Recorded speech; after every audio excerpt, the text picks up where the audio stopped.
Ja, und damit herzlich willkommen zu Do Not Take This Cat Home. Wir sollen diese Katze, die uns so mit ihren Glubschlein anguckt, nicht mit nach Hause nehmen. Aber wie kann man da nur widerstehen? Aber ja, es ist ein Horrorspiel, also irgendetwas hat es wohl mit dieser Katze auf sich. Ohne weitere Umschweife, lasst uns doch mal direkt reinstarten und schauen, was hier so abgeht. You're not having a great day, as usual.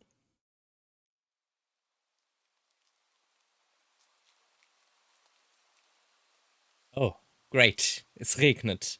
It's the first time in a while that you felt like going out. Und es regnet.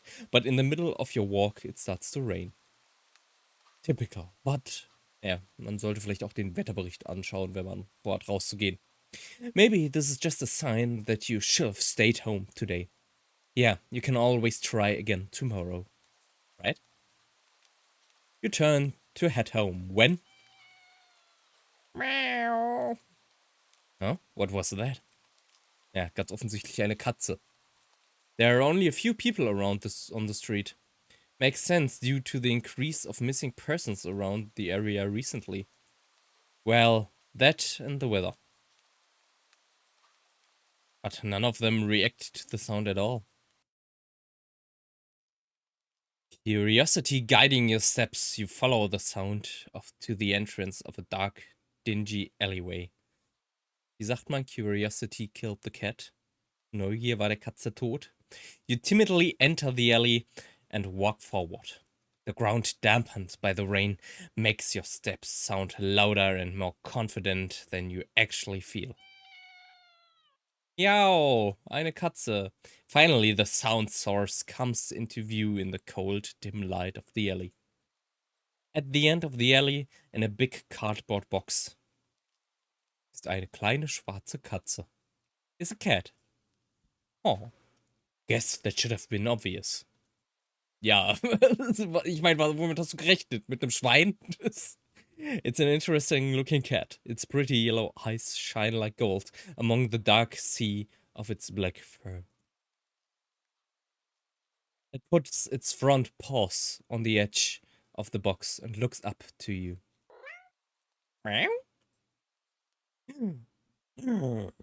Sie hat mich angeguckt. Jetzt muss man sie mitnehmen. Uns bleibt gar keine andere Wahl. So cute. So kriegen sie uns alle. And it definitely knows it. You've never had much of an opinion one way or another about cats before. But if they are all like this one, it's a shock they haven't already found a way to rule the world. You don't think you'd mind bowing down to a feline overlord. Was heißt hier, sie haben es noch nicht herausgefunden? Ich meine, Katzen, wir tun alles für unsere Katzen. Wir machen deren Klo sauber, wir füttern sie, und die dürfen den ganzen Tag pennen. Also ich würde sagen, das ist schon sehr top of the food chain mäßig, ne? Im Endeffekt sind wir ja nichts anderes als die Diener der Katzen. Anders als bei Hunden, die einem Menschen gefallen wollen, wollen wir den Katzen gefallen. Also ja. You look around the alley with a small frown. Who leaves cats in cardboard boxes these days anyway? Wouldn't they just jump out and leave the box eventually? Ja, ich glaube, die Boxen sind eher so, damit die Leute, die eine Katze zurücklassen, was schon eine Grauenstat ist, warum bringt man sie nicht ins Tierheim oder sonst was? Selbst wenn ein Tierheim jetzt sagt, wir nehmen die nicht an, sollte man sie zumindest vor dem Tierheim stehen lassen, anstatt irgendwo am Rand, denn dann sind sie gezwungen, die aufzunehmen. Würde ich trotzdem nie machen, aber wenn man schon so eine Person ist, die eine Katze oder ein anderes Tier einfach aussetzt, dann doch wenigstens vor dem Tierheim. Aber naja. Ähm, dann packen sie zumindest in der Box, damit sie nicht ein ganz schlechtes Gewissen haben müssen. Ich glaube, das ist mehr so der Grund, damit man so sagt, ja, wir haben sie ja in der Box zurückgelassen. Da war sie ja ein bisschen geschützt. Auch wenn man so ein Verhalten so oder so nicht rechtfertigen kann. Aber naja. The cat doesn't answer you. Obviously. It also doesn't do as you suggest and leave the box.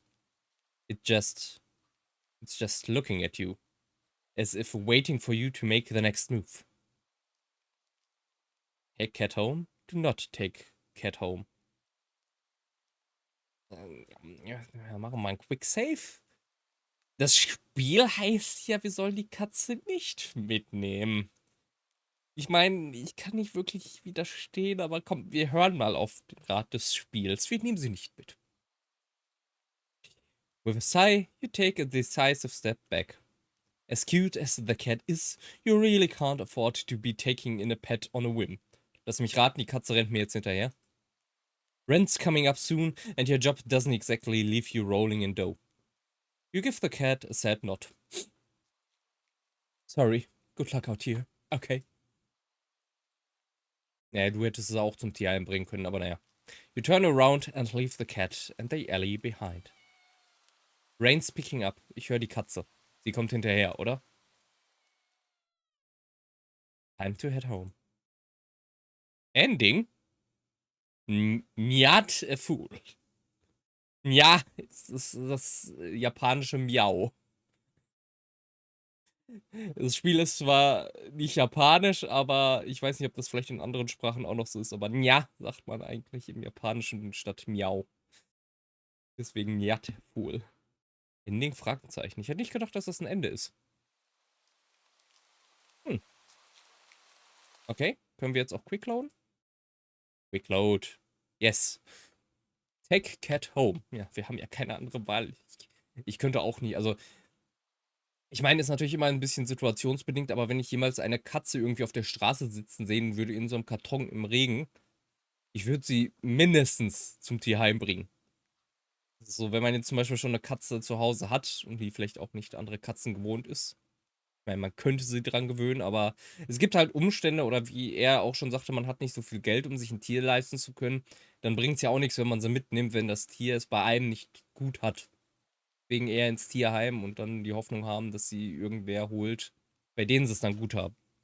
Aber ja, take cat home. You know what? You reach into the box and pick the cat up, holding it out in front of you. Why not? Warum sollte ich sie eigentlich nicht mit nach Hause nehmen? Nee, das ist ein anderer Film. Meow. You're all alone and well, I'm kind of in the same boat myself, so you bring the cat close. You didn't realize it was shivering until just then, but it slowly breathed easier as it presses into your chest. Why not stick together, right? At least for a little while. Oh, sie schnurrt. You think a little while will probably be more like a day. You'll be responsible and take it to a shelter tomorrow, but for now, let's get you out of the rain, okay? Katze versteht mich. You stop by a small local pet store for some cat food, then head back home. You live in a modest apartment. One bedroom, one bathroom. One you living alone in it. So it feels weird having another living being inside it after so long. Even if it is just a cat. Wenn es denn nur eine Katze ist. After locking the front door and placing the cat on the floor, you watch for a moment as it curiously explores the new environment. Leaving the feline to its own devices, you set about making the both of you some dinner. You take out the can of cat food and open it with a tap on top. Fish! You put some cat food on a saucer and click your tongue to call the cat over to you. Ich weiß nicht, ob die Katze weiß, was das heißt, aber dann wird sie es wahrscheinlich lernen. Komm her. Put, put, put. Pss, pss, pss, pss. Komm her. It perks up at your beckoning and rushes over. It looks at the plate of food. And completely ignores it. Not hungry, I guess? You try not to let it annoy you. The cat doesn't understand the concept of money to appreciate that you spend your hard-earned cash on it. Ja, ich gehe mal davon aus, dass du jetzt nicht das teuerste Katzenfutter genommen hast, was man sowieso nicht machen sollte, weil das meistens nicht das Beste ist. Und also unser Charakter ist sowieso ein bisschen knapp bemessen mit Geld. Von daher gehe ich mal davon aus, es war eher eine günstigere Variante. Und jetzt so eine Dose Katzenfutter kostet zumindest hier unter einem Euro. Und das sind schon die größeren Dosen. Na, the cat doesn't... Also ja, habe ich schon gelesen. It's just a cat after all. I'll just leave it here if you get hungry later, okay? The cat rubs its body against your legs with a purr. You smile. That's enough of a thanks for you. It follows you into the kitchen as you start on your own dinner. You decide that you have enough ingredients for a sandwich. Bread toasted. Mayo and mustard spread. Turkey and cheese and lettuce perfectly placed. Tomato slice... Au. Hast du dich gerade den Finger geschnitten? You wince as you cut your finger on the knife while slicing a tomato. Stupid. You feel a little embarrassed for such a blunder and sigh, tossing the knife onto the cutting board. You're about to head to the bathroom for a bandage when the cat hops up onto the counter. Sag mir jetzt bitte nicht, dass sie anfängt, das Blut zu lecken. Bitte kümmere dich um die Tomate. Bitte sei eine vegetarische Katze. It sniffs at the knife and meows almost pointedly at you. Don't worry, I'm alright. It was just, We watch as the cat starts to lick lightly but enthusiastically at the blood on the knife. Katze, also mal abgesehen davon, dass das sehr merkwürdiges Verhalten ist, Blut aufzulecken, menschliches Blut. Das könnte man ja noch, man könnte sich noch damit rausreden, dass die Katze so denkt, Verletzungen, und wenn man verletzt ist, lecken die Katzen die Wunden, weil in Spucke sind ja gewisse Schmerzstiller und auch Sachen, das desinfizierend wirkt und die Wunde schneller heilen lässt dadurch. Das ist jetzt keine Stelle, die blutet, aber das weiß die Katze ja nicht. Sie riecht nur das Blut und denkt so instinktiv leicht sauber machen, lecken, desinfizieren. Aber nichtsdestotrotz, das ist ein scharfes Messer. Du solltest die Katze vielleicht davon abhalten. At your blood. You're so shocked that by the time you come to your senses, the knife has been completely licked clean. Ja, und jetzt blutet die Zunge der Katze wahrscheinlich. The cat sits back, staring at you. You feel a little uneasy. Sure, cats are meat-eating predators, but that was a little weird, right? Sure, you're no cat expert, but that was definitely not something an ordinary cat would do. Selbst wenn sie Fleischfresser sind, dann trinken sie nicht unbedingt Blut. Das ist, ich meine, bei den meisten Fleischfressern ist das halt so, dass sie das Blut logischerweise mitessen. Aber ich glaube, wenn man denen jetzt eine Schüssel Blut dahinstellt, würden das die meisten Predator einfach links liegen lassen, weil es eher um das Fleisch geht, als um das Blut. Right? Ja. Well, regardless, you're not about to abandon a cat in need while it's still raining outside. Not after all your efforts. Ja, was willst du auch machen? Fenster auf, Katze rausjieten? You were going to take it to the shelter tomorrow anyway. What's one night of awkwardness? Weird or not? It's just a cat. The rest of the evening unfortunately goes downhill from there. Even after covering up your fingers cut with a bandage, the cat keeps trying to lick at the wound. Ja, das ist, also wie gesagt, das ist aber auch normales Verhalten für Katzen. Zumindest wenn sie einen mögen. Das ist eigentlich ein sehr gutes Zeichen. Das heißt, die wollen, dass es dir gut geht. Die wollen, dass du nicht verletzt bist. Die wollen deine Wunde reinigen. Das können wir Menschen übrigens auch. Auch wir Menschen haben so Schmerzstiller und desinfizierendes Zeug in unserer Spucke. Also immer schön. Deswegen haben wir auch dieses intuitive Verlangen, an einer Wunde zu lecken. Das heißt, wenn euch mal irgendwas wehtut oder sonst was, leckt einfach ein bisschen drüber. Achtet vielleicht nur darauf, dass eure Hand vorher sauber ist, weil ansonsten nehmt eventuell auch ein paar Krankheitserreger darüber auf. Wobei die in eurem Mund besser aufgehoben sind als an der Wunde. Also generell sollte man Wunden desinfizieren. While you're eating a sandwich, while you're cleaning up the kitchen, while you're trying to watch TV, you gently put it away every time, but you're starting to get worried at the strange behavior.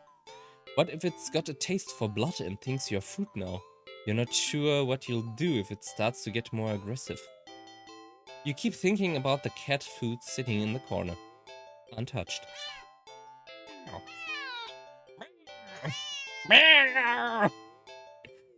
Angry cat noises. Come on, enough already. You shove it away a little more forcefully, this time out of annoyance. You feel bad immediately, but before you can do anything, the cat meows sharply at you and dashes off around the corner and into the hall. You sigh deeply.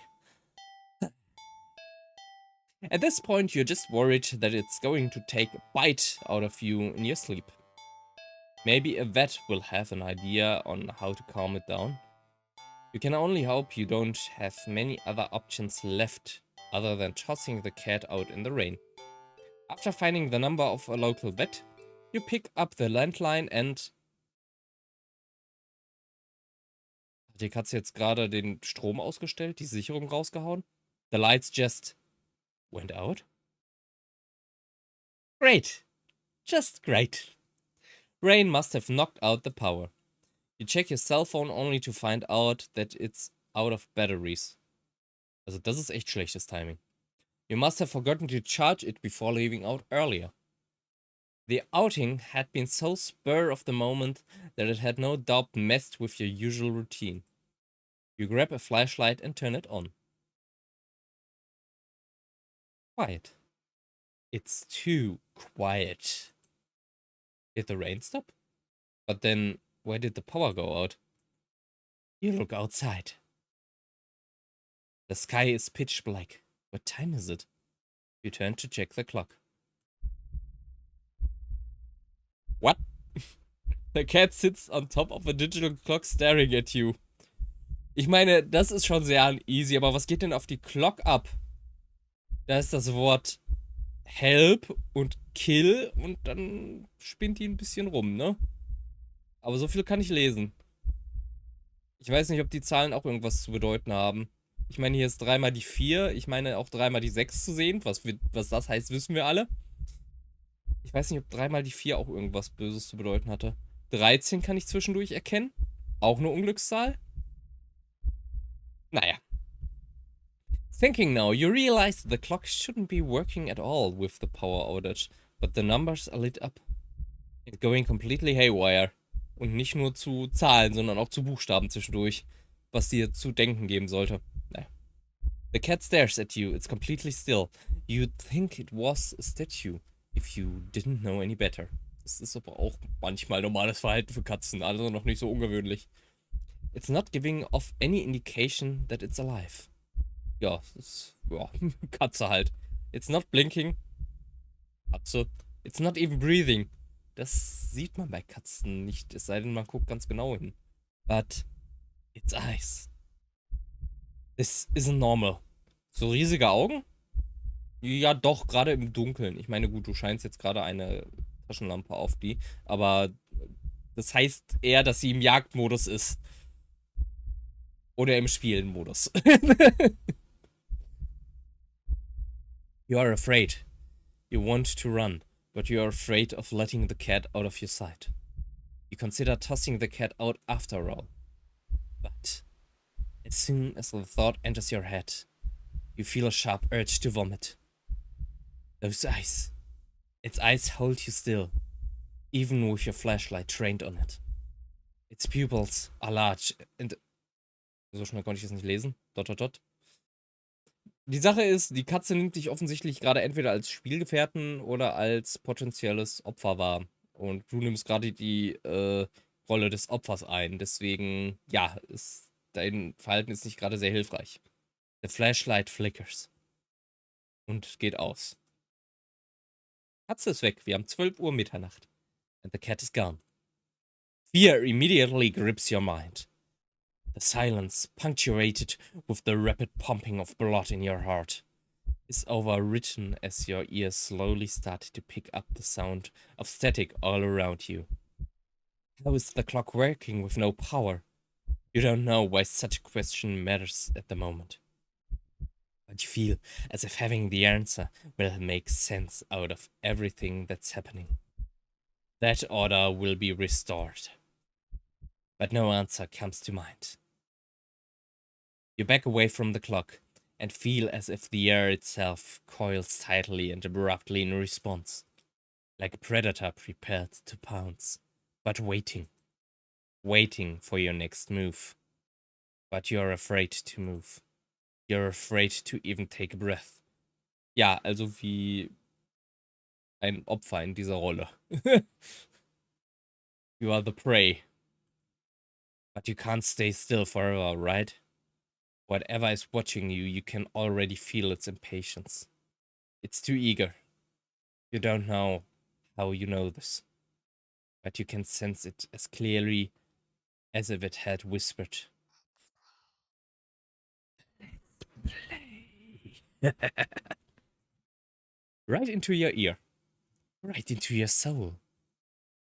It won't let you wait it out. Not that you could, even if it did. Can't stay here. You have to run. With this thought, a sudden primal instinct awakens within you, making you tear yourself into a hasty burst of movement, of action. But you're still weak from the fierce grip on your mind. Your legs tangle together under you in your haste, and you fall into the ground. Aua? A sharp pain explodes in the center of your foot. At first, you think you've broken your ankle, but something warm and wet trickles down the length of your foot, pooling underneath it.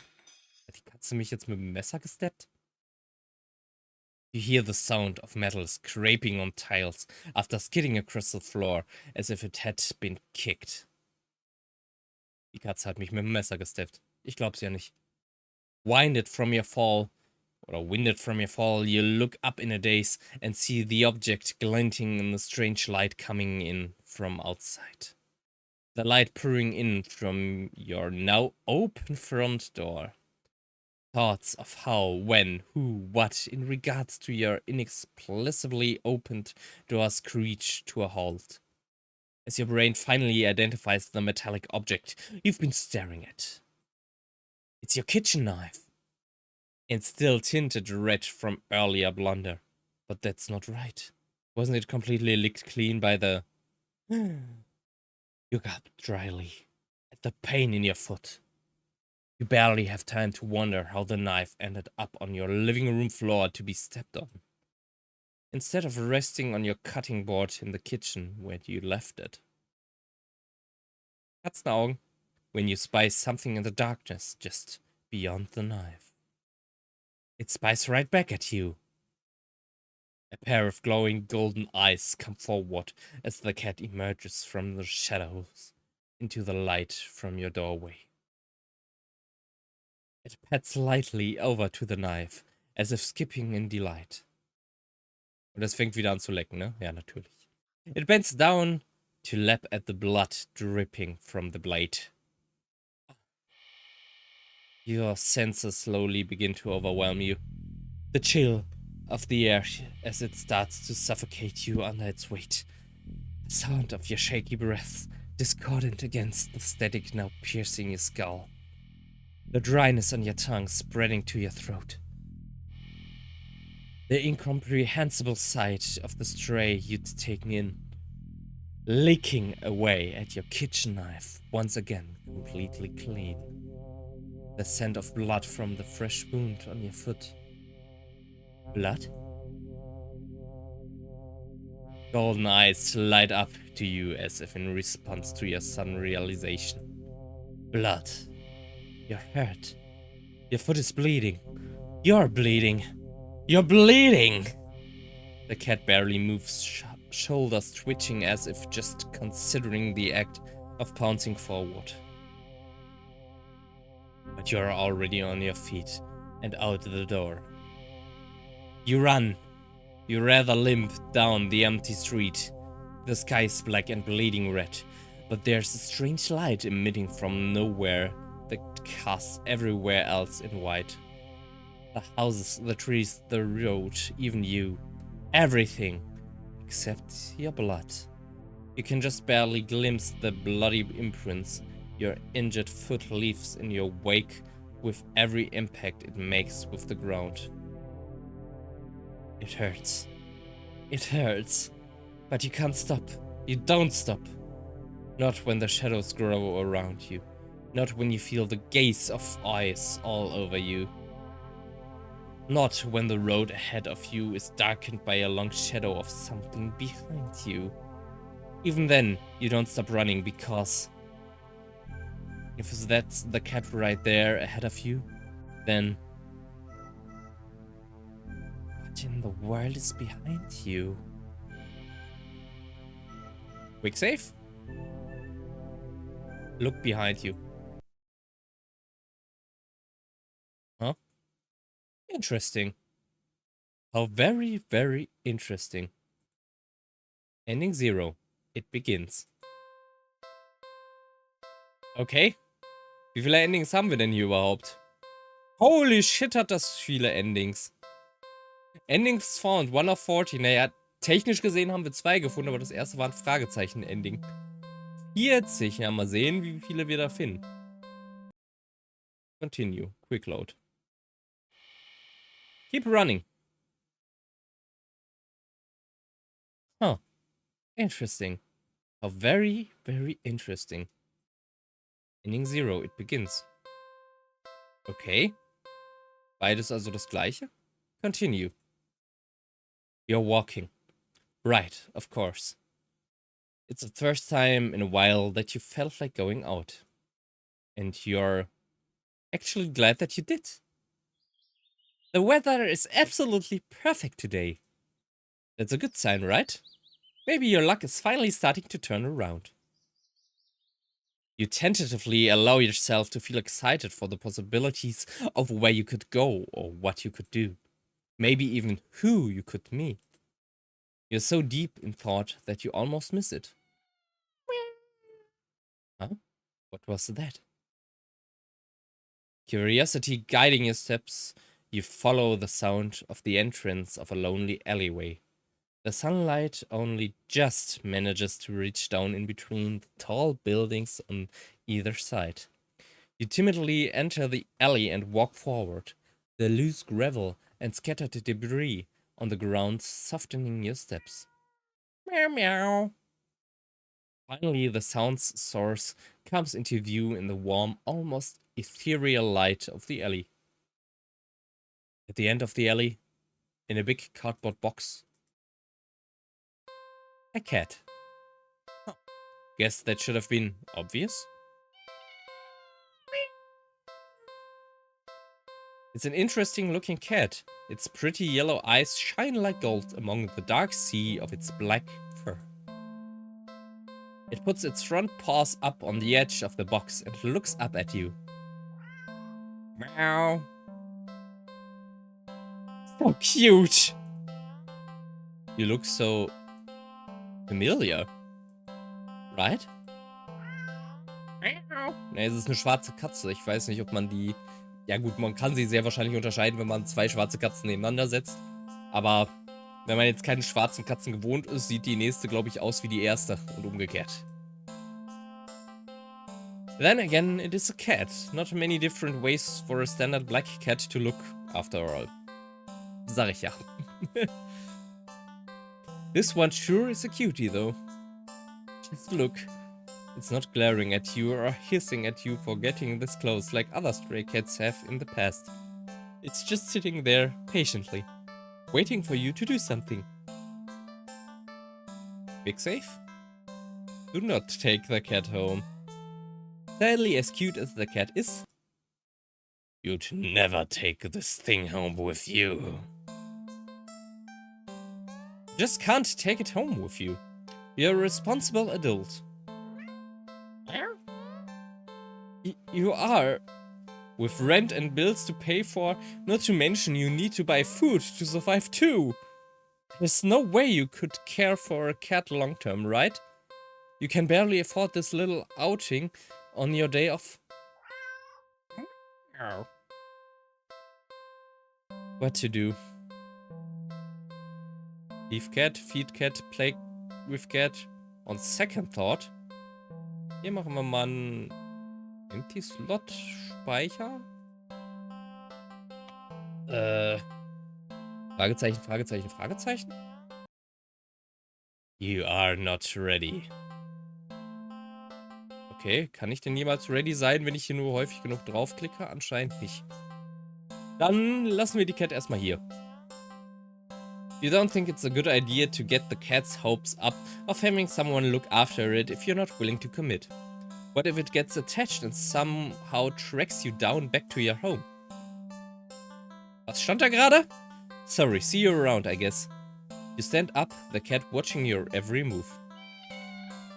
You make it halfway out of the alley when the cat meows almost pitiful at you. Ich könnte da auch nicht widerstehen. Also, selbst wenn ich in so einer Situation wäre und sagen würde, also mir einreden wollen würde, ich kann dich nicht mitnehmen, es geht einfach nicht. Und dann laufe ich weg und dann gibt's so ein Miau von der Katze. Ach, das ging einfach nicht. Ich würde sofort umdrehen und die mitnehmen. Ich könnte dem nicht widerstehen. Oh, dieses Gesicht. Miau, miau, miau. Ignore. Wir bleiben hartherzig im Spiel. No, nope. You need to nip this in the butt and get on with your day. It's what's best for the both of you. You leave the alley and continue on your way. Wait, what was I doing? In all the excitement of dealing with your furry dilemma, you'd forgotten that you still hadn't decided on what you were going to do for your day off. Oh, es geht tatsächlich weiter.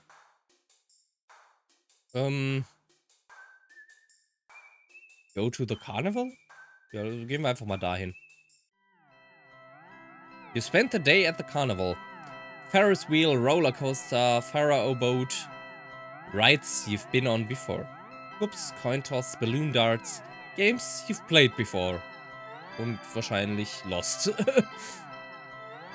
Funnel cake, popcorn, cotton candy. Food you've eaten before. All things you've enjoyed before.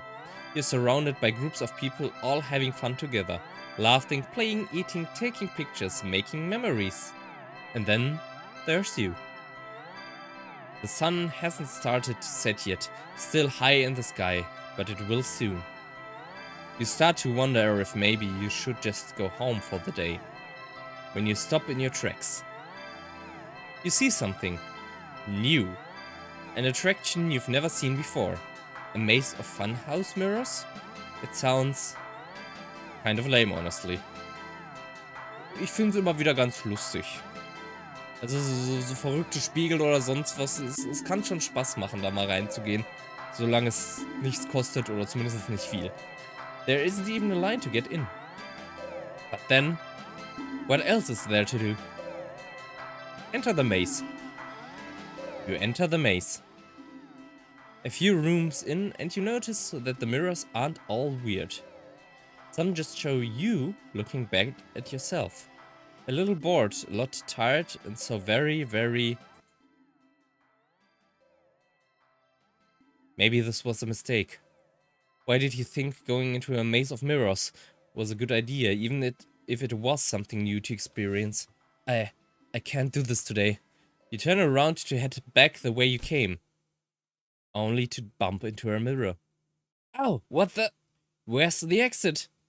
You try again, only to find another mirror blocking your way.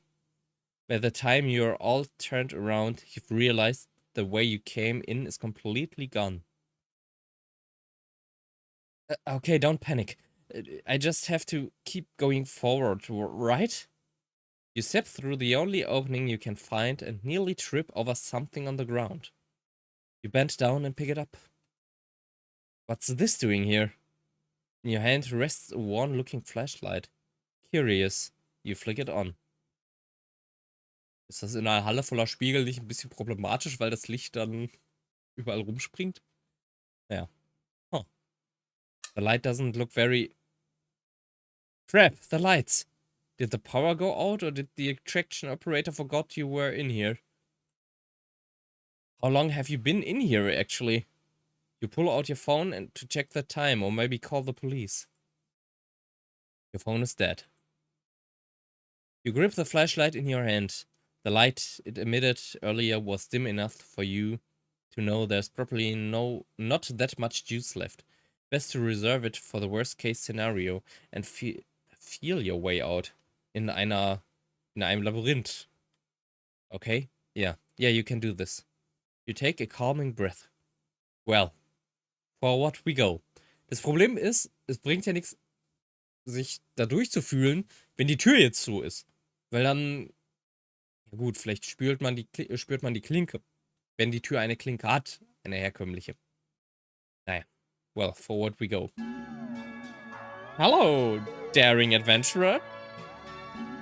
Who said that? Welcome to the mirror maze. Would you like to know how to navigate the maze? Yes, I need help. Once again, welcome to the mirror maze. You're in a bit of a jam, but don't worry, you're in good hands. Or rather, good paws. Meow. See these little cuties here? They'll be doing their best to guide you through the maze. Aren't they generous? When you enter a room, the emergency light will flash, letting you see the paths before you for a second. And also what lies beyond them. Whenever you see these kind kitties, just go where they are and you'll reach the next room. Unfortunately, they are not the only things in here. It is highly suggested that you refrain from following any of our other guests. They can be sneaky or distracting, but they are always hostile. So please take caution when advancing to the next room. Of course, this wouldn't be much of a mirror maze without mirrors. Can they hurt you? No, they are just mirrors, silly. They don't do anything at all. And you can't do anything to them either. They are just an obstacle you can't pass through. Go left, go center, or go right. The choice is yours. Though, if you find a room with no helpful kitties inside, and all the paths lead to a mirror or something else, it's recommended that you stay put. And just maybe, it will work itself out. Now for your navigation tools. The flashlight you found doesn't have much juice left. It'll only let you get a quick extra peek at your surroundings about 5 times. So try not to use it all up at once. You can keep track of your progress through the rooms up to the left. And your lives up to the right. You've got 3 lives, so be careful to avoid the less friendly guests lurking around. Why only 3 lives, you ask? Because you're soft and squishy. It wouldn't take much to damage you beyond repair. And besides, you're human. And humans usually only have the 1 life, yes? And yet, here you get 3. Don't you think you ought to show a little more gratitude? And that's the end of your tutorial. Hopefully, it was helpful. Are you ready to play? The game is way too easy. Can you turn off the flash, please? This game is too hard. Reset settings. Can you tell me about the maze again? This game is way too easy. Is that so? There, all done. Wait, what did you do? You'll see. Well, can you let me go? Your request for fate is denied. Let me out of here! Screaming is not allowed in the maze. Okay, I'm ready to play. Okay. 3, 2, 1. Go! Left. Okay, next room. Left. Next room. Center. Next room. Right. Next room. Right. Next room. Right. Next room. Left. Next room. Center. Next room. Stay. Your room feels off. Just wait. Oh, I think something just changed. Left. Next room. Center. Next room. Right. Next room. Center. Was passiert hier? Stay. Oh Gott, wir haben nicht so viel Zeit. Right. Next room. Left. Next room. Center. Next room. Left. Next room. Left. Next room. Center. Next room. Alles Spiegel, stay. Just wait. Something changed. Right. Next room. Center. Next room. Right. Next room. Stay. Something changed. You see it. The exit. You run forward, but as you do, the scenery shifts. Just slightly at first. But you're running too fast to stop yourself from colliding into the glass.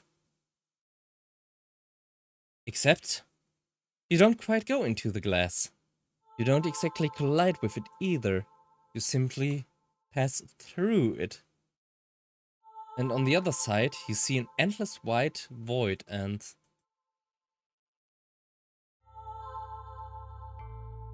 yourself?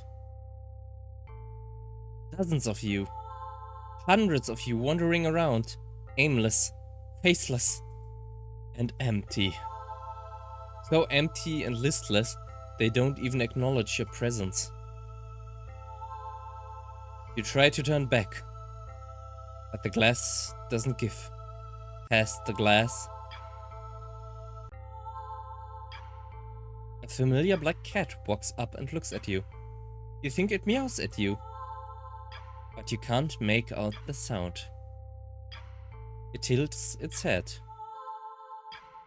then walks away. Tschüss, Katze.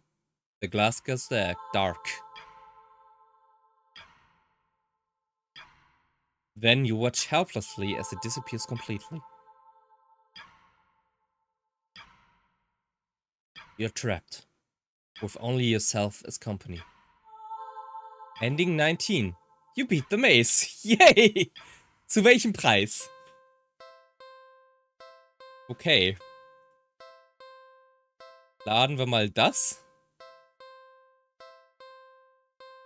Und dann füttern wir mal die Katze, I guess.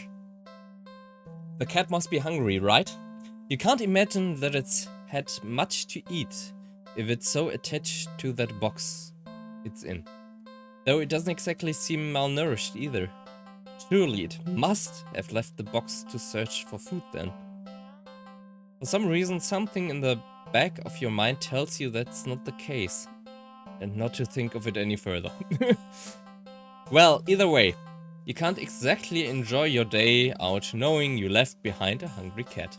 Especially when you could have done something to help. So, what to do about the hungry kitty?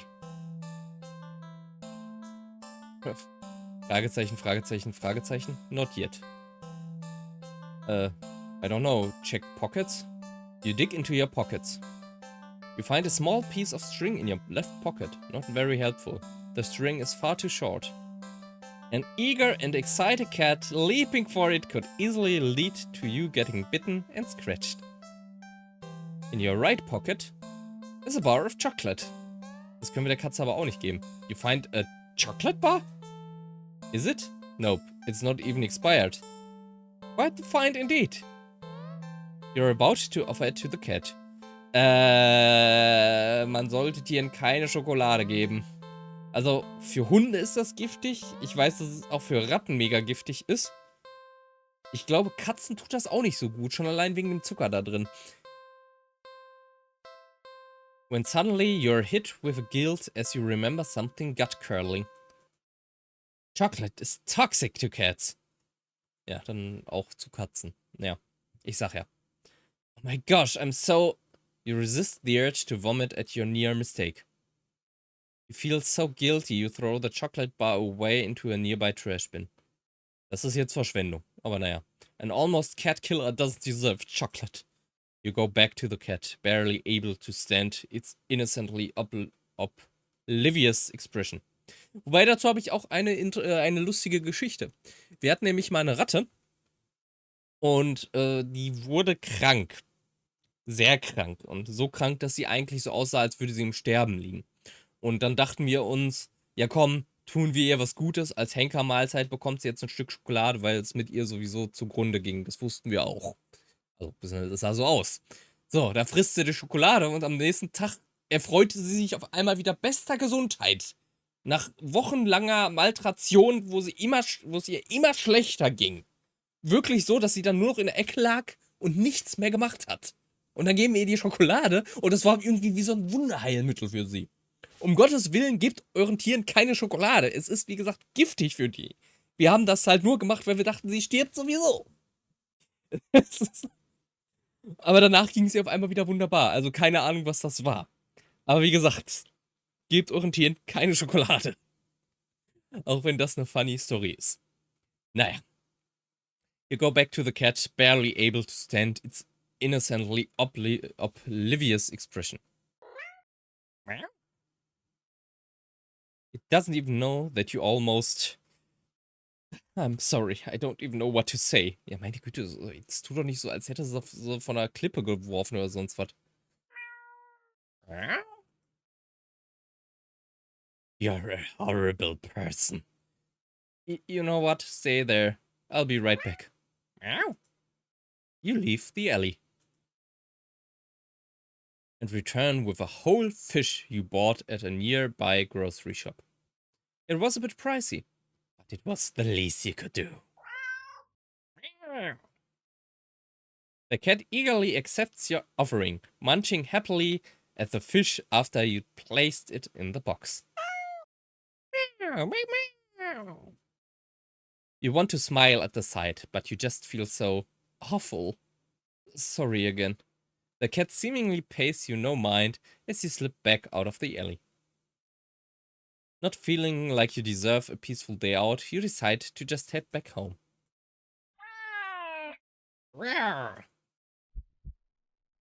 Jetzt folgt die Katze mir. On the way home, you noticed more cats than usual watching you from their hiding spots. But you try not to think about it. You can't help but wonder if they know what you'd nearly done. But it's not like you meant to hurt anyone. Okay. Right. Katzenaugen creepy staring at me. You finally reach your apartment building. You're about to unlock the door when... Wir sind eine Cat Lady! Yay! You look behind, only to see dozens of cats standing there, looking at you. Did they see you feeding the cat in the alley and thought that you had more food for all of them? I'm sorry, I don't have any more food for you. None of them move an inch. You're starting to feel a little unnerved when finally a single cat pushes its way to the front and... Chocolate bar! Oh, it's you... Oh, it's... Held carefully between its teeth is the chocolate bar you'd thrown away earlier. Die wollen dir doch nur was Gutes tun, das ist für dich. It places the chocolate bar down in front of it before looking back up to you. All the cats look up at you. You can feel their judgment. You feel your sins weighing down heavily on your back. But without the money to buy enough food for all of them, you don't know what to do.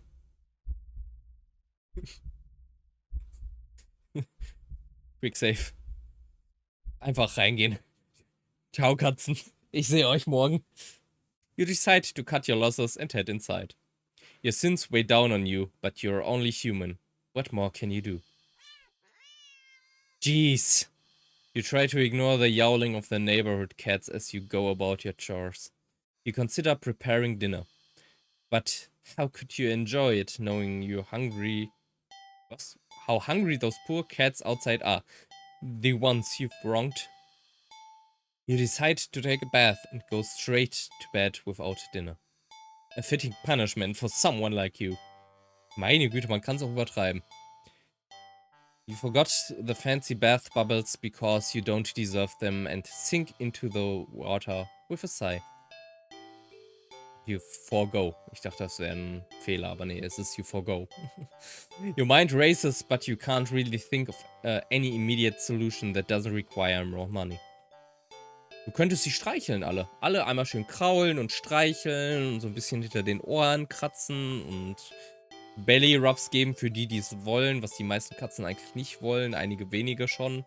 You wish there was something, anything you could do to make things right. Suddenly, your legs start to feel really itchy. You try to lift one to see what's going on, but what rises out of the water isn't a pair of legs. Werden wir zu einer Katze oder was? What? Wir werden zu einem Fisch? It's a fishtail. You feel dizzy at the sight. Maybe you're hallucinating from the stress. You try to climb out of the tub to cool your head, but instead of your hand raising up to brace itself, a wet fin stretches out to plop on the rim. It's too weak to hold your weight, and you are so startled by the sight, dass wir zusammenbrechen, that you slip and smack your head on the side of the bathtub, passing out almost immediately. You're awake, you think anyway. Ich glaube, ich weiß, wohin das führt. Das ist schon ein bisschen creepy. You open your eyes and you're underwater? You must have slid beneath the surface of the bathwater. You gasp instinctively. Except, not really. A bubble simply floats out of your mouth, up, up, up to the surface. You're broke as heck, so you know your bathtub isn't that big. Did you shrink? But how? And even if there were a reasonable answer, it wouldn't explain how you haven't drowned yet. You swim to the edge of the tub and see the truth in your shadow silhouette. I'm a fish. Magst du Fischstäbchen? You've been turned into a fish? This isn't possible. You don't get any time to ponder over this, unfortunately, because just then, a shadow looms over you from above. You look up and see the cat? It peers down at you from beyond the water's surface. And then you realize, this is the answer. This is how you are meant to atone. With a heavy heart, you swim up to the surface.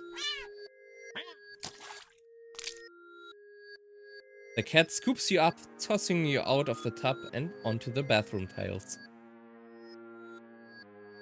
As you flop around, gasping for air, or water, yeah, you realize the cat wasn't alone. Dozens of hungry eyes pierce down at you. You can hear the yowling of what sounds like hundreds of cats outside your bathroom window. You send one last look at the cat before closing your eyes and accepting your fate. As the cats descend upon you, tearing at your flesh, you find yourself mourning the fact that you're not even big enough to feed all of them. Ja gut, das ist aber nicht unsere Schuld, wenn wir geschrumpft worden sind. Even in the end, you couldn't properly atone. Ich meine, wenn wir ein menschengroßer Fisch wären, wären wir wahrscheinlich schon groß genug. Your efforts, your life, all of it, amounted to nothing. Ja, nicht ganz. Wir sind jetzt schön nutritious, ein paar Nutrients für die Katzen. Das ist the circle of life. Die kriegen dadurch neue Energie. Die sterben irgendwann, werden wieder zu Erde, das die Pflanzen nährt, die dann irgendwelche Pflanzenfresser ernähren, die dann wieder irgendwelche Predator ernähren und der Circle continued. Ending 25. Seafood Sacrifice. Okay, jetzt aber mal Quick Load. Back for Forgiveness. Macht das irgendeinen Unterschied? You collapse to your knees and bow down low as you start to earnestly beg for their forgiveness. I'm so sorry, I swear. I'd do anything to make it up to all of you, but you're out of options. Suddenly, choke. You feel something stir in your stomach and swim its way up to your throat, closing off your airway as it tries to force its way out of your esophagus. It finally succeeds with aid from your helpless gagging.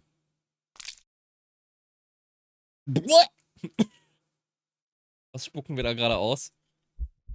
What the? Lying on the ground in front of you. Ein Fisch. Is a flopping fish.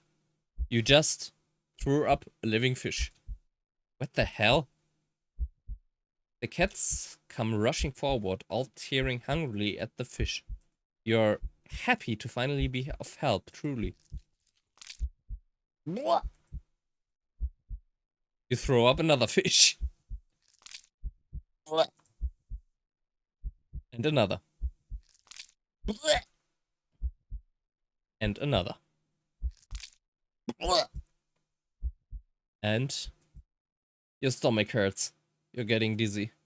You fall to your knees.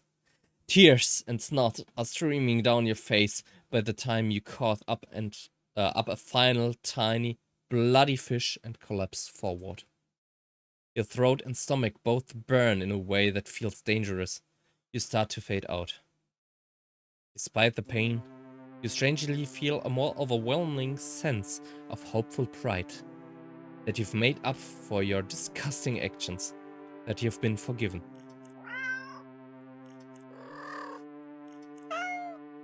Wunderschön. The sound of happy cats munching away at their fish fills your ears. Then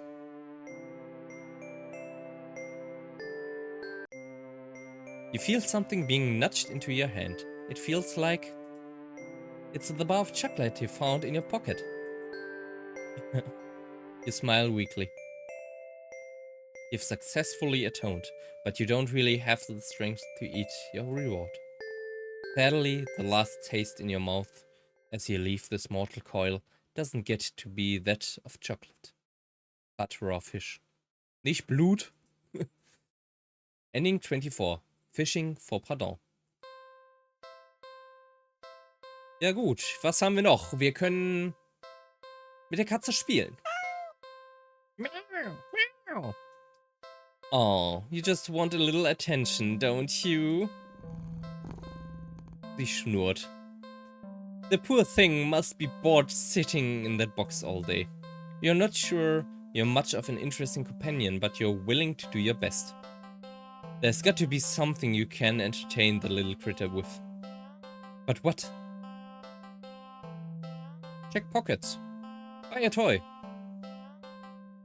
After being out in this alley all alone for who knows how long, you personally think your furry friends deserve something special. I'll be right back, okay? You quickly leave the alley and rush to the nearby pet store. You browse through all the different toys for cats. There are so many to choose from, plush and bright colored and scented with catnip. Catnip ist immer gut. You realize that most of the toys aren't meant for a cat to play with alone. You can't stay in the alley playing forever. Auch so ein bisschen Catnip, also irgendwie so ein Ball mit Catnip drin oder irgendwie sowas. Kann sie doch. And you can't exactly afford to get another cat as a playmate. Imagine! Da sitzt eine Katze in der Gosse und der erste Gedanke ist, ja warte, ich hol dir einen Spielkumpel. Kaufst im Laden eine Katze, um sie auch in die Gosse zu setzen. Oh mein Gott. Another. That's it! You know exactly what to get now. After a quick and successful search of the store, you make your purchase and rush back to the alley, eager to show off your find. I'm back! The alley feels even gloomier after spending time in direct sunlight. It makes you feel that much prouder of your gift. You skip over to the cat and you dig in the store's plastic bag. I've got something for you! Meh? The cat leans up, curious at the bag's contents. You pull out your gift to the cat. Tada! Ich weiß nicht, ob die Katze so viel mit einem Plushie-Cat anfangen kann. It's a small cat plushie. The plushie is a light orange cream color with burnt sepia stripes, making it resemble a tabby cat. The synthetic fur is soft, but not unrealistically so. And the large eyes are a pale green, more subdued than you would have expected for a toy.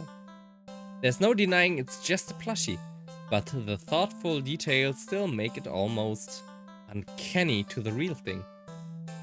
Which makes it perfect. Perfect. A companion for the cat. And one you could actually afford. Win-win. That's not all. You give the plushie a little squeeze and... Miau! Aber manche Plushies, vor allem so elektronische, sind eigentlich sogar teilweise teurer, als wenn man irgendwo hingeht und eine Katze holt. Nicht im Laden, aber ich sag mal, wenn man weiß, dass irgendwer jetzt eine schwangere Katze hat und die demnächst wirft, solche Leute wollen meistens nicht so viele Katzen haben und geben die dann für, manchmal sogar für umsonst weg, also, naja. The cat looks unimpressed. Ja, was soll das denn auch mit dem Katzenplushie anfangen? Hast du schon mal eine Katze mit einem Plushie spielen sehen? Also ja, gibt es, aber das ist eigentlich eher eine Seltenheit und meistens dann auch nur, wenn diese Plushies mit Catnip gefüllt sind, also Katzengras.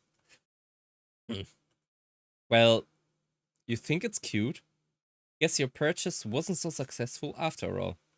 Out of options and lower on cash, you awkwardly placed the plushie in the box next to the cat. You get up and turn to leave. You are a few steps away when you hear an electronic meow behind you. Meow! Huh? Hat's einfach rausgeworfen. You turn to see the plushie on the ground next to the box. The cat is watching you closely, staring. Pick up the plushie. You sigh and go over to pick up the stuffed toy. You really do just want attention, don't you? Meow, meow. You hold up the cat doll, examining it a little. Dein Hautton gefällt mir auch überhaupt nicht. Wer hat denn graue Haut?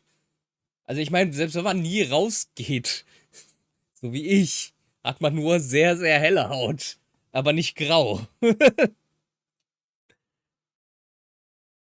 It looks a little different. What? Es bewegt sich. Did it just look at you? Anscheinend. Miau. Miau. Miau. Au, au. Au. Jesus! Chomp. The plushie somehow opened its sewn-on mouth before biting in your wrist. Oh, stop! You try, fling it off, but its grip on you is so strong as it wrings your blood ravenous and frantic. You hit it against the concrete walls of the alley. You try to tear at its sturdy fabric.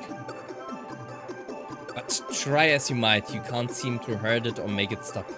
It's just a toy after all. Ja, schönes Toy. Eventually you start to feel faint. Enough to collapse to your knees in defeat.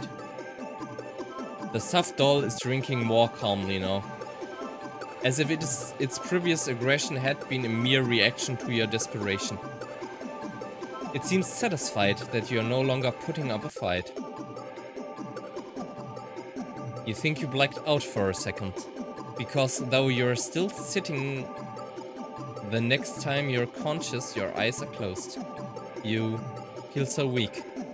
You have to use all your strength just to pry open your eyes, and when you do, you see a kitten. Its fur a familiar orange cream with burnt sepia stripes. It's lapping at your wrist. The kitten lifts its head and looks at you with piercing pale green eyes. It mews at you with a high, squeaky pitch, mouth covered in blood. It'd be downright adorable if you weren't about to die from blood loss. No. The cat strolls into your line of vision and picks the kitten up. It gives you an indecipherable look before turning away. The cat carries the kitten back to the box and starts to carefully and dutifully clean it. You sway and find you can't right yourself before falling to the ground. It would seem that in the end, you'd gotten the cat a playmate after all. Ending 34, Living Doll. Ja gut, machen wir mal Continue und gucken mal, was passiert, wenn wir die Katze mitnehmen. Das kennen wir ja schon alles. Plupp, plupp, plupp, plupp, plupp. Miau! Ja, wir wollen dich diesmal mitnehmen.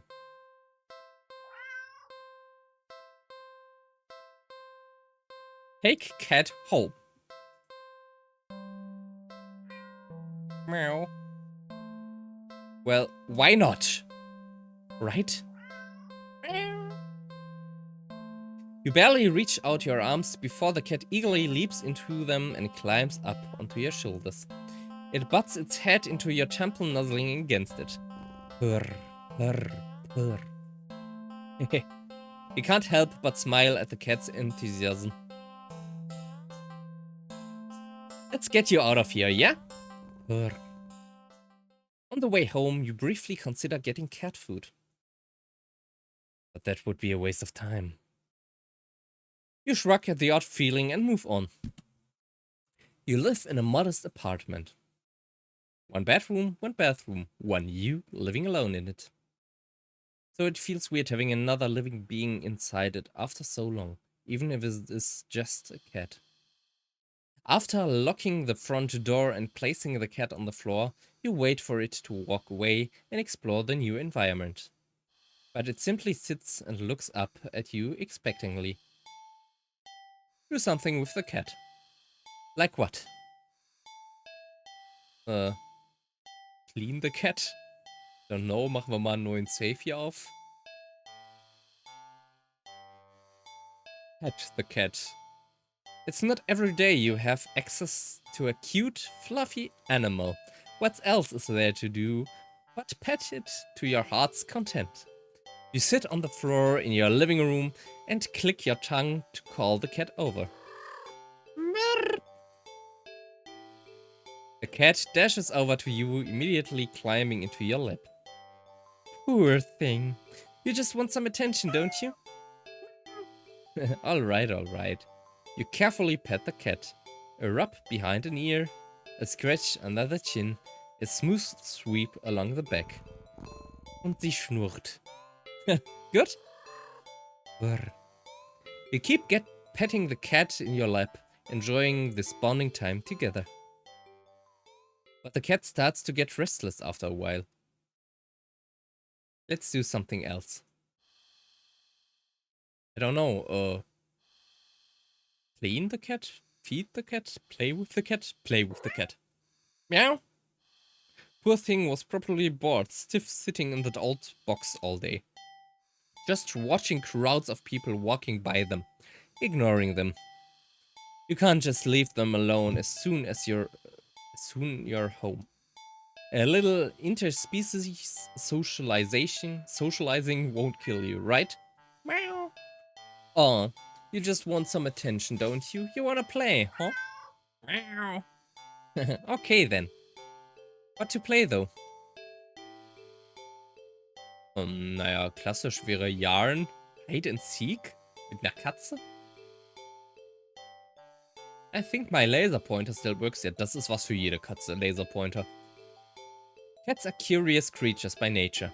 They are also natural hunters, sort of. Why not pass the time by letting the cat hunt after something it will never quite understand? That sounds a little mean when you think of it like that.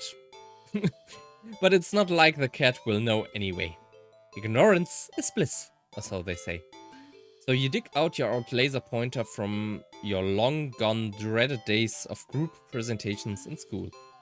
You flip it on and see that even after all this time, the batteries still work. You get a little kick out of aiming it at the mirror hanging in the living room so it reflects off the glass, making a little red dot appear on your knee. Huh? The cat cautiously walks over, stopping every few steps to cast a look of suspicion at you. When it finally reaches you, it lightly presses a paw to your knee. Like it's trying to catch the dot of red light as casually as possible. You manage to hold back a chuckle, not that it really matters. The cat isn't paying attention to you at all, entirely focused on the light now resting on top of its paw. You move the light a little higher above your knee. The cat reacts immediately, trying to pin the light down, but in the next second you've already moved it to the floor. Then the cat jerkily follows, attempting a more energetic pounce when you shift the red dot. Over here, over there, and over there. By the couch, on the couch. The cat might be ignoring you, but you are certainly enjoying yourself. It's been a while since you've laughed this much. You're laughing so much, in fact, that you accidentally shift the red dot onto a lamp beside the couch. In its haste to get the light, the cat leaps onto the lamp, sending them both to the ground. Shatter, crash. Oh, man kann auch durch Scrollen bewegen. Gasp. Oh my gosh. The cat is sitting in the middle of the former lamp's broken shards. Back hunched, its head whipping around back and forth as if in a panic. Also, um die Lampe mache ich mir weniger Sorgen, als mehr um die Katze, die sich eventuell durch die Scherben verletzt. You quickly turn off the laser pointer and rush over. I'm so sorry. Are you okay? Are you hurt? You reach down to pick up the cat and check it for any injuries when... Slash. Oh, hey! The cat swipes at you, claws extended. It backs up and twitches away, making frantic half-turns in various directions as if looking for something. Or waiting for something to appear. Oh, jeez! That really hurt, you know? You hold the hand with the scratch close to your chest. It's bleeding, but it's not too big. You're more annoyed than anything, but... Meow! Meow! Immediately, your annoyance starts to bleed into concern. Meow! You watch in shock as the cat starts to run around, tearing at the carpet, the sofa, your armchair. You want to stop it, but you are afraid of getting in the middle of its rampage. You consider calling a vet for advice on how to calm it down, but for some reason, you feel like that wouldn't be a good idea. What happened to you? Is it... An idea comes to you, or rather a realization. You grasp the laser pointer, aiming it safely away towards the floor in the middle of the living room, thinking, hoping, that the cat would calm down if it found what it was looking for. You turn on the laser pointer. The cat's reaction is immediate. Meow. Wird's jetzt zu einem Löwen oder was? You screwed up. In the span of mere seconds, you watch as the cat spies the red dot from its perch on the shredded armchair. Leaps high into the air. Changes in the air. Crash. and slams down upon the dot on the floor with a weight of a force that shakes the whole apartment, maybe even the whole building. You wonder desertedly how none of the other tenants have rushed over to complain about the noise. Yet, as you stare at the sight in front of you, the cat has somehow grown in size. Eyes bulging and glowing, tail thrashing, teeth enlarged, bared and covered alarmingly in a bubbling froth. Its giant claws rip and shred through the carpet, through the floor and tiles and even below them, ravenously trying to get at the red dot. Your hands are shaking. You don't know what to do. You feel trapped. You have to get away. Get it away from you. You slowly back up towards the door. The light moves with you. Instinctively, you flick the light away, this way and that. The cat's stampeding after it. Crash. So fast. Smashing through the TV, breaking the couch in the half. Crash, crash. Rumpel, kapumpel. Too fast. Bulldozing through the wall into the hallway. Crash. A chance. You turn, intending to bolt out of the door and never come back. But in your haste, you forget something. You forget several somethings. You forget the laser pointer gripped like a lifeline in your hand.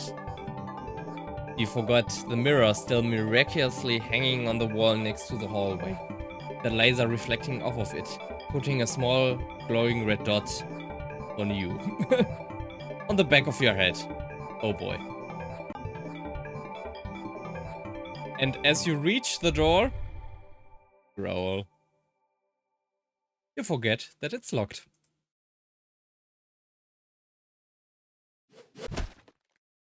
Ja. Ob es überhaupt ein Szenario gibt, wo wir das Ganze überleben? Ja, das erste, wo wir die Katze nicht mitgenommen haben. Bevor alles losging. You don't even have the chance to turn around before the cat lunges all the way across the room at you.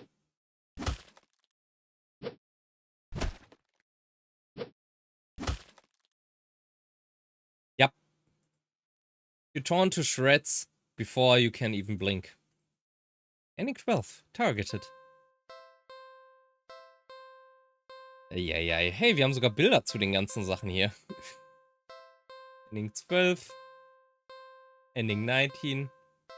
Awesome Gamer. Nice. Ending 24. Es sind aber ziemlich viele Enden. Ich weiß nicht, ob wir da alle schaffen. Vor allem, die sind auch gar nicht so kurz. Was können wir denn noch machen? Clean the cat. Upon giving it a second look, you realize that the cat isn't exactly clean. Not surprising, since up until you brought it home, it's been sitting in a dirty old box. In an alley full of scattered garbage. For who knows how long. You've heard that cats can keep themselves clean.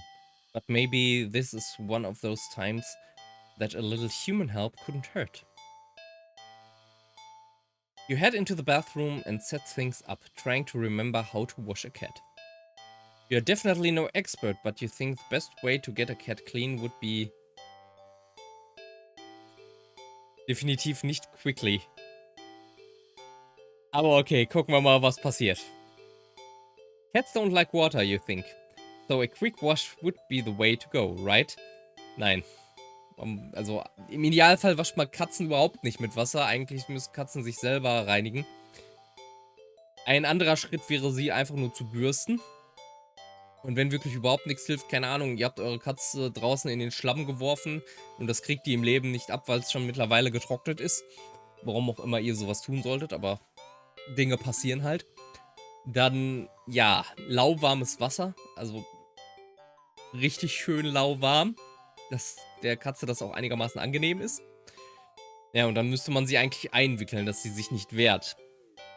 Aber ja, das wird unser Typ hier nicht tun. Und Quick ist immer ganz schlecht. Man kann die Katze nicht einfach in Wasser tränken.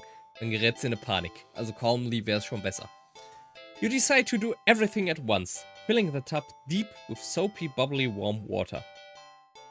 A quick dunk here, a shot scrubbing there, then rinse and dry. Ich stelle mir das gerade vor. Weg mit der Katze. Einmal eingedunkt. Oh Mann. The cat won't even know what hit it before everything's over. Oh ja, aber die wird trotzdem danach in Rage geraten, würde ich mal sagen. You open the door and click your tongue, beckoning the cat inside.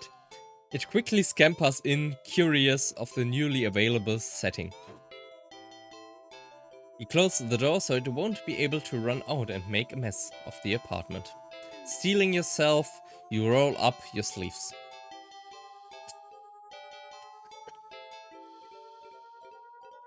You lift up the cat and carry it over to the tub. Your plans already compromised as the cat starts to struggle in your hold. Natürlich, es ist eine Katze. You probably should have held it so it couldn't see the water. Wie willst du das? Nee! Dreh die Katze doch nicht auf den Kopf. Das können die überhaupt nicht ab, auf den Kopf zu liegen. Und dann auch noch ins Wasser gedrückt zu werden. Der Typ macht alles falsch, was man nur falsch machen kann. Oh, hey! It scratches at your arms. You knew it wouldn't be happy about the water, but you didn't think it'd be this irate. Still, as mad as it will be at you for a little while, you know this is for the best. Don't do it. A deep scratch to your bicep startles you, making you drop the cat into the tub. Oh no!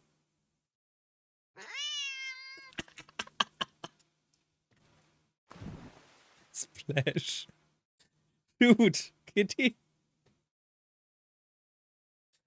The cat doesn't re-emerge, hissing and yowling like you thought it would. Was kommt jetzt da raus? Was für eine Monsterkreatur? You rush over and dunk your arms beneath the soapy surface, searching for the cat. But if it bumped its head and blacked out, it would drown. But you don't find the cat. Instead... What the... You watch as the water starts to darken. At first, you think it's just dirt from the cat and feel a little vindicated about your decision, but... The water darkens further and further, until it looks like you filled your tub with black ink rather than water. Even the soap bubbles are translucent obsidian now. This is... Something's not right. You think so? But as soon as you have this thought... Whoa! You just felt something tugging you from under the water. You try to pull away, but your arm won't budge. Whatever it is, it pulls you closer toward the water. You try to use your free hand to release the drain plug. But when you dunk your other arm in the water without thinking, it's grabbed too. Both hands restrained, you can't get any leverage to force yourself free. Splash. You dragged into the murky waters of the tub. You drag down, and down, and down further still. Much farther than it should be possible for your bathtub. You can't breathe. You think you can't see either, but as you draw your final breath, you think you see what has been pulling you down. Something resting deep, deep down below. Something waiting for you. Ending 14. Bath Hater. Ja, quick load, was passiert denn, wenn wir carefully sind? You think careful is the way to go. Cats aren't always fond of water, so you doubt it'll be a fan of an excessive amount of it. So you pick the cat up and place it gently in the sink before turning on the water. The cat is startled, but ultimately doesn't try to run away. Nice. Manche Katzen, wenn man sie dran gewöhnt, mögen es ja sogar zu baden, weil vor allen Dingen, wenn man lauwarmes Wasser nimmt, das lieben die, weil generell lieben Katzen Wärme. Das sieht man ja daran, dass sie sich vor Kaminen legen, an Heizungen oder sonst was. Weil das Fell, was sie tragen, ist auch tatsächlich eher gegen Hitze gemacht als gegen Kälte. Also die Argumentation, es ist kalt draußen, Katze kann trotzdem raus, weil hat ja Fell, trifft auf Katzen nicht zu. Das Fell von Katzen schützt sie eher vor Wärme. Das sieht man ja auch daran, dass die meisten Katzen eher, also auch die Großkatzen in tropischen oder heißen Gebieten, leben, wenn man so an Tiger oder Löwen denkt. Es gibt natürlich einige Ausnahmen, aber grundsätzlich, ja, Katzen haben eher Fell gegen Wärme. You lather your hands with some soap and carefully give the cat a thorough half-scrub, half-massage. After a few minutes, you rinse the cat completely and gather it up in a blanket, drying it. Then you take a brush and carefully run it through the cat's fur. Hey, sie schnurrt. The cat seems like it's in heaven as you brush it. Some hairs are sticking to you, but you don't mind. In fact, quite a lot of fur is sticking onto you. You try to brush it away, but it won't come off. Guess you're up next for a bath yourself. You try to ignore the fur and finish with the cat quickly, but more hair keeps sticking to you. Your hands, your arms. Before you realize it, they are covered in fur that won't come off. It's thick enough that you try to just yank it off, but... Oh, what? Pain lances through the spot you tugged at. Upon closer inspection, you see that the hair is growing. Growing out of you. You can actually feel it now. Fur growing out of your back, your neck, your face. Hey, wir werden zu einer Katze. Your eyes. Was? Your tongue. Okay, da sollte es nicht wachsen. Selbst für eine Katze nicht. It's even growing inside your throat.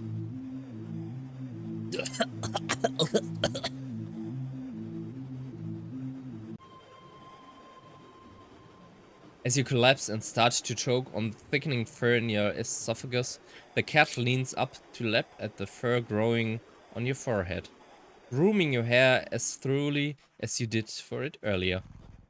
Schnur. You think it'd be sweet if you weren't currently losing air. Still, feels nice at least to be looked after and cared for in some way, even if it's just for a little while longer. The cat's careful grooming is the last thing you feel before you're no longer able to breathe. Ending 15. Self-Care Bodies. Nice. Haben wir hier noch was? Haben wir die Katze schon geleftet? Ich weiß es gerade nicht. Haben wir das schon gemacht? Leave the cat? So we see you around, I guess. Ja doch, das hatten wir schon. Aber was war dann nochmal das Ende? Was ist, wenn wir uns umdrehen? Turn back. Oh, how are you supposed to walk away from that? What kind of monster would you be? Ach ja, sicher, dann sind wir ja zum Karneval gekommen. Would you be if you could? You sigh a little and walk back to the cat. It looks almost hopeful. Its tail swishing faster as it leans up a little more towards you. As if eager for your next move. Stay? It's strange. The more you hesitate to leave the alley, the more you find yourself wondering. What's the point? You'll go where? Do what? What's the point when you're always doing all of it completely and utterly alone? Even going home to your apartment wouldn't help, would it? One bedroom, one bathroom, and one you living alone in it. It's been like that for so long. So long. You're startled when you feel an impossibly soft paw press lightly against your wet cheek. You didn't realize you'd been crying, or that your little breakdown had literally brought you to your knees right in front of the cat's box. You feel slightly embarrassed, but the cat responds as if it can sense yourself deprecating feelings creeping in. Reiß dich mal zusammen! Bitch slap. It presses its paws on your cheek 3 times in quick succession. Ist das echt so Bitch slap mäßig? As if trying to slap you out of your melancholic state. But they are so light, the slaps feel more like getting gently and eagerly petted. You can't help but laugh a little. Can't believe I'm having a meltdown in a dirty old alley with a stray cat comforting me. You smile and show your gratitude with a scratch to the cat's chin. Schnur. Thanks, I'm fine, really. That just happens sometimes. I really do like being alone most of the time. It's the only time I feel comfortable being myself, you know? But even I get lonely every now and then. It's easy to ignore when I'm keeping myself busy. That's why I pushed myself to go out today, I think. Or maybe I was hoping to make a friend or something. Though I guess that wouldn't be a good idea. I doubt someone like me would make for a very good friend to anyone. Okay. Maybe I won't go so far as to say that, but you stay and just talk to the cat about anything that comes to mind. Your isolation, your loneliness, your many fears, your losses, your emptiness. Although, the longer you stay there, the smaller that once significant emptiness feels. It's been so long since someone just listened. Your words shift to gentler topics. Your hopes, your dreams, happy memories of the past. As you talk, you don't even notice the once cold concrete walls of the alley becoming flesh-like, warm and pink. Its softness slowly engulfing the both of you. The sound of your own voice feels hypnotic as it reaches your ears, encouraging you to speak more of the depth of your heart into the open. You give in easily. When you do run out of words, you're not sure how long you've been sitting there. But not knowing doesn't seem to bother you. Still, a strange question enters your mind. Leave and go home? Why would I want to do that? You're too tired to move. Pouring out your heart and soul has taken a surprising toll on you, but you have no regrets. You are so happy. You don't think you've ever felt so heard, so seen. You lean forward to rest your head on the box. You don't feel the rough cardboard you were expecting. Instead, you find yourself resting on a mass of something. Something soft and slightly damp and warm. So warm. But you can't find it in you to care on what it could be. You're so tired. You close your eyes, and you get the feeling that they'll probably never open again.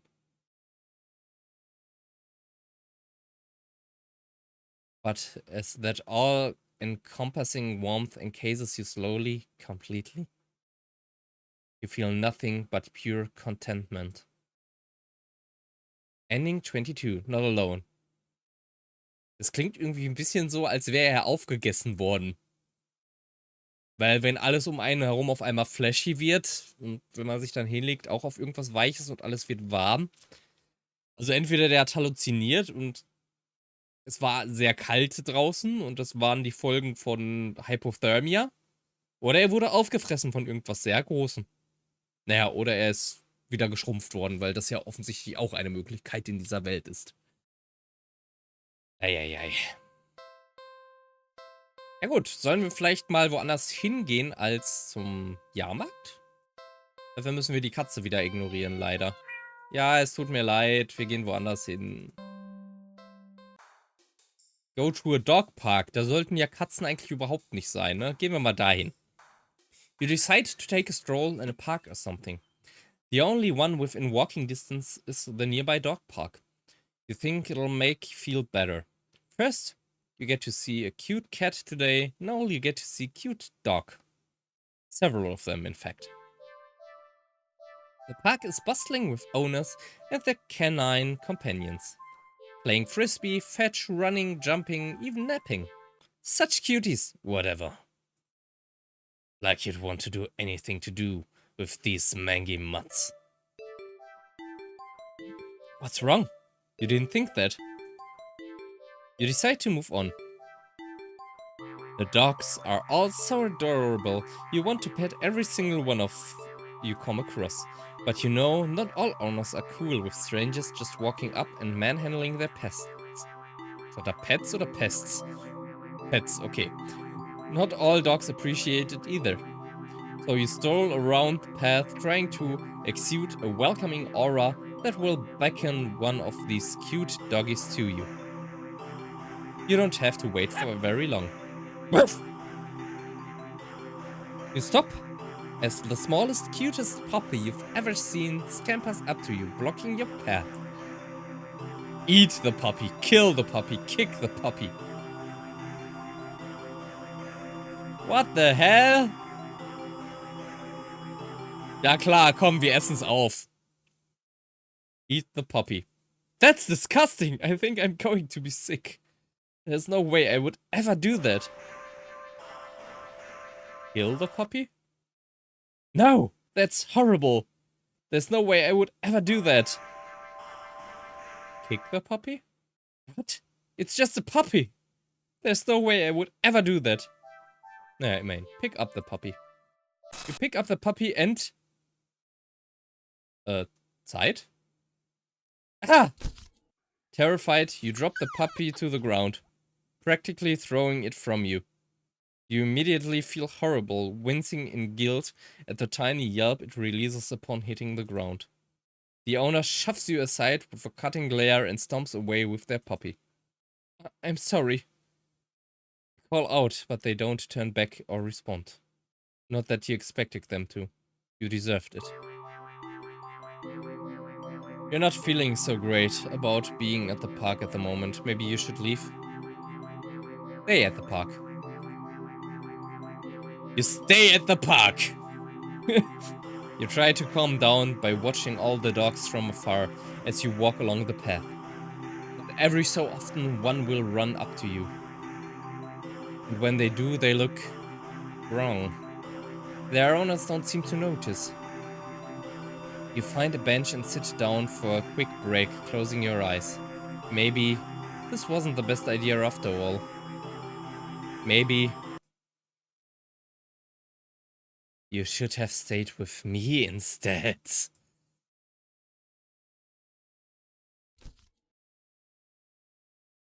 Okay.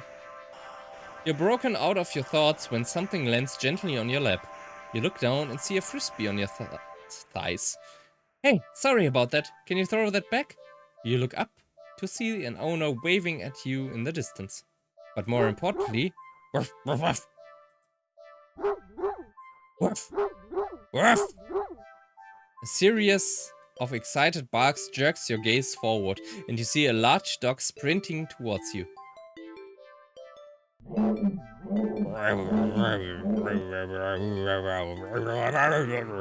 A series of excited barks jerks your gaze forward, and you see a large dog sprinting towards you.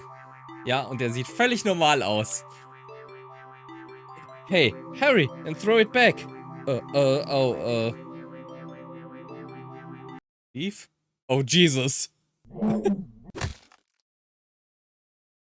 Das war wieder timed. The dog suddenly bounced at you, angry, ferocious. What? Das konnte ich nicht so schnell lesen. It tears your was? It tears your body. It tears your limbs from your body. Okay. Was that real? You're not feeling so great about being in the park and at the moment. Maybe you should leave. Stay at the park. You stay at the park. Okay, das ist jetzt genau das gleiche wieder. Kommt jetzt auch wieder eine Frisbee.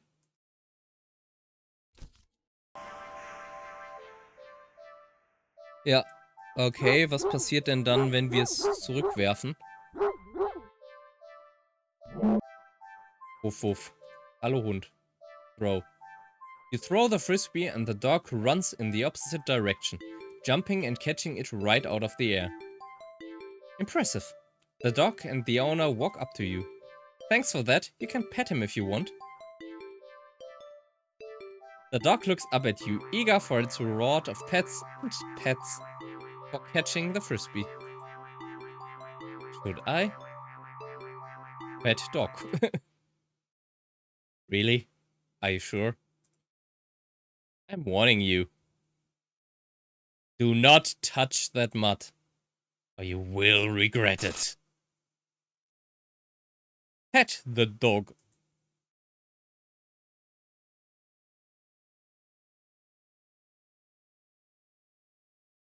You reach out your hand and you pet the dog. The dog seems pleased. You don't feel well. Suddenly, the sky begins to darken rapidly. You look up along with all the pet's owners to see that the sun has been eclipsed by the moon in the blink of an eye. You vaguely remember that you should never look directly at an eclipse. But for some reason, you don't look away. A loud piercing yowl fills the air, shaking the ground beneath you. You instinctively move to lift your hands in order to shield your ears. But the hand that had been cautiously pressed upon the dog's head comes away with some resistance. Resistance like sticky slime, almost cementing your hand to the dog's head. The slime stretches with your movement. The dog's head stretches with it too, as the canine begins to just melt. It melts and melts, until it becomes a pile of goo at your feet. You dazedly look around for the dog's owner, only to find an empty pile of familiar cloths where they once stood. You see similar piles of cloths next to the piles of goo scattered all across the park open field. All the dogs are their owners. The melted goo of the dog in front of you then starts to move with a shudder.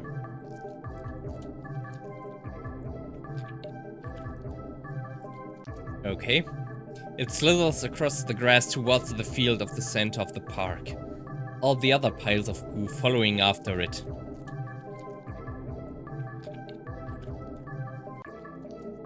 They mix and melt together into a single entity that shifts and undulates and bulges and grows.